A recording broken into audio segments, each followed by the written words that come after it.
Good morning students. இன்றைக்கி பார்த்தீங்கன்னா அதாவது எரிபொருளின் இயக்கம். லாஸ்ட்டில் பார்த்தீங்கன்னா இயக்க சமன்பாடுகள் படிச்சிருப்போம். 4 இயக்க சமன்பாடுகள் S equal to u t plus half a t square, u square equal to v square plus 2as. இந்த மாதிரி 4 சமன்பாடுகள் நம்ம பார்த்துருப்போம். அந்த சமன்பாடுகளை பயன்படுத்தி நம்ம ஒரு எரிபொருளின் இயக்கம் எவ்வாறு அமையும், அதோட ஒவ்வொரு நிலையிலும் இயக்கத்துக்கான சமன்பாடு எவ்வாறு அமையும், செங்குத்து இயக்கத்தில் எப்படி இருக்கும், நேர்கோட்டு கிடைத்தள இயக்கத்தில் எப்படி இருக்கும், அதை பற்றி நம்ம இன்றைக்கி பார்க்க போகிறோம். ஃபஸ்ட்டு எரிபொருள்னால் என்ன அப்படிங்கிறது பார்க்கலாம். தொடக்க திசைவேகம் மற்றும் கொடுக்கப்பட்ட பின்பு புவியீர்ப்பு விசையினால் மற்றும் காற்றில் இயங்கும் பொருள் எரிபொருள் எனப்படும். தொடக்க திசைவேகம் மற்றும் கொடுக்கப்பட்ட பின்பு புவியீர்ப்பு விசையினால் மட்டும் காற்றில் இயங்கும் பொருள். தொடக்க திசைவேகம் கொடுக்கணும். ஒரு பொருள் தொடக்க திசைவேகத்தை கொடுத்து புவியீர்ப்பு விசையினால் மட்டும் காற்றில் இயங்கும். வேற எந்த விதமான விசையும் கொடுக்காமல் தொடக்க திசைவேகம் மட்டும் கொடுத்து புவியீர்ப்பு விசையினால் காற்றில் இயங்கக்கூடிய ஒரு பொருளை தான் நம்ம என்ன சொல்கிறோம்னா எரிபொருள். எரிபொருள் மேற்கொள்ளும் பாதை எரிபாதை எனப்படும். பாருங்கள், இங்கேருந்து ஒரு பொருள் எரியுதோம். இந்த பொருள் என்ன செய்யுது, இப்போ தொடக்க திசைவேகம் மட்டும் இங்கேருந்து கொடுத்துருக்கோம். மறுபடியும் அப்படியே இந்த பொருள் இங்கேருந்து இங்கே விழுந்து ஓலேருந்து எங்கே வருது, ஏ வழியாக வந்துடுது. அப்போ இதோட பாதை எந்த வழியாக வந்திருக்கு, இந்த வழியாக தான் வந்திருக்கு. அப்போ இந்த பாதை எரிபாதை. இந்த பாதை என்ன சொல்கிறோம், எரிபாதை. அந்த பொருள் பேர் எரிபொருள்.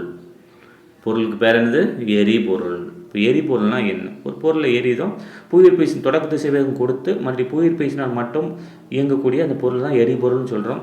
அது எரிபொருள் மேற்கொள்ளும் பாதையை தான் நம்ம என்ன சொல்கிறோம், எரிபாதை. இப்போ எரிபொருளின் என்னென்ன எடுத்துக்காட்டு, எதெல்லாம் நம்ம எரிபொருள்னு சொல்லலாம்.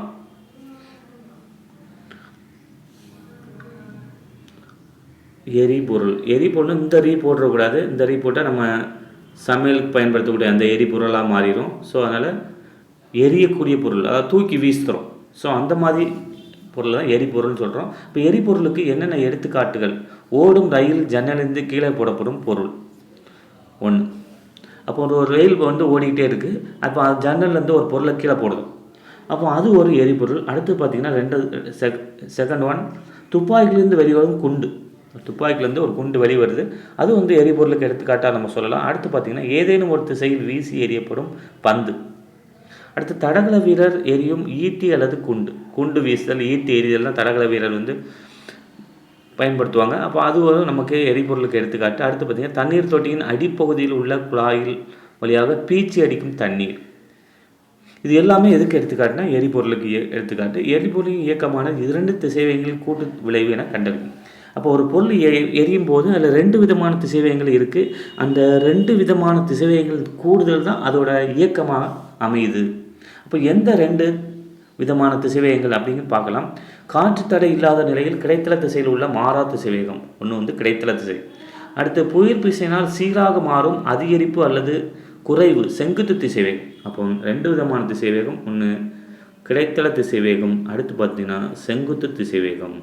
இப்போ பொருள் போகுதுன்னா அதில் நமக்கு 2 விதமான திசைவேகம், ஒன்று கிடைத்தள திசைவேகம், அடுத்து பார்த்திங்கன்னா செங்குத்து திசைவேகம். ஃபஸ்ட்டு இனிஷியில் பார்த்தீங்கன்னா கிடைத்தள திசைவேகம் இருக்கும்.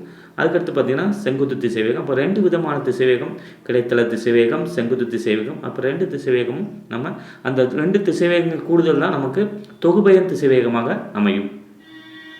எரிபொருள் இயக்கத்தினை அறிந்து கொள்ள கீழ்கண்ட கருத்துக்களை நினைவில் நிறுத்த வேண்டும். அப்போ ஒரு பொருள் எரிபொருளோட இயக்கத்தை நம்ம அறிந்து கொள்ளணும்னா கண்டிப்பாக அந்த கருத்துக்களை நம்ம மைண்டில் வச்சுக்கணும். அப்போ என்னென்ன கருத்துக்கள்னு பார்த்தா, காற்று தடையை புறக்கணிக்க வேண்டும். இப்போ காற்று ஒரு பொருள் எரிதோம்னா அது காற்று ஒரு தடையாக இருக்குது. அதோட இயக்கம் பாதிக்கு. அப்போ அது மிக மிக குறைவான தாக்கமாக இருக்கும். ஸோ அதனால் நம்ம என்ன பண்ணிக்கிறோம், காற்றின் தடையை புறக்கணித்துறோம். அதுக்கடுத்து பார்த்திங்கன்னா புவியின் சுழற்சி விளைவு மற்றும் புவியின் வளைவு ஆர பண்புகளை புறக்கணிக்க வேண்டும். புவியின் சுழற்சி வளைவு, இப்போ புவி இயக்கத்தில் இருக்குது. அப்போ அதோட இயக்கத்தினால் அதுக்கு மேலே இருக்க பொருளோட இயக்கம் பாதிக்கப்படும்.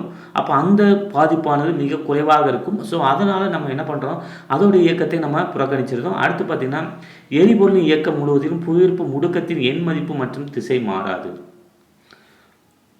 எரிபொருளின் இயக்கம் அப்போ இந்த கருத்தை நம்ம என்ன செய்யணும், கருத்தில் கொள்ள வேண்டும். அப்போ கடைசி கருத்து என்னென்னா, எரிபொருளின் இயக்கம் முழுவதிலும் புவியீர்ப்பு முடுக்கத்தின் எண் மதிப்பு மற்றும் திசை மாறாது.